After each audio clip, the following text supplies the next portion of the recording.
Më shumë se 500 banorë të fshatit Goskov çdo ditë vuajnë mungesën e ujit të pishëm. Ata tregojnë se uji vjen në çesmat e tyre vetëm një orë në ditë, por është i papishëm. Banorët thonë se më shumë se 3 vite më parë është bërë një investim për ujin, por ai ka dalë i papishëm dhe që atëherë nuk i është dhënë asnjë zgjidhje për të siguruar ujin e pishëm. Në këto kushte tregojnë se janë të detyruar të mbushin ujin në përburime, por edhe ato tashmë për shkak të mungesës së rreshjeve kanë gjithnjë më pak ujë. Problemi ujit i pishëm është problemi më i madh. Kanalizimet, ujat e zeza, ujin e pishëm e kemi një orë në mëngjes. Ka dalë vap këtu bë një poset, ka dalë i papishëm. Nuk është pranuar nga bashkia. Është i papishëm. Si ja bënin këto kushte?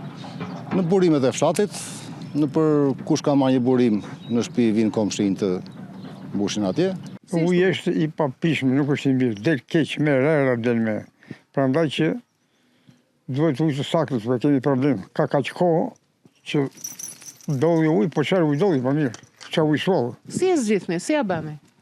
Po i më keq shumë ja. Ja, vetëm ata dhe partneron. Ja këtu, aq ujë është shumë pak kështu, shumë pak kështu. Është burim?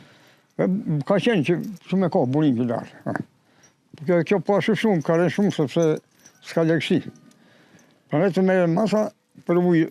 Sipas banorëve, një zgjidhje e mundshme për këtë situatë do të ishte sjellja e ujit nga burimet e Goskovës së sipërme, uji i cili aktualisht derdhet në lum.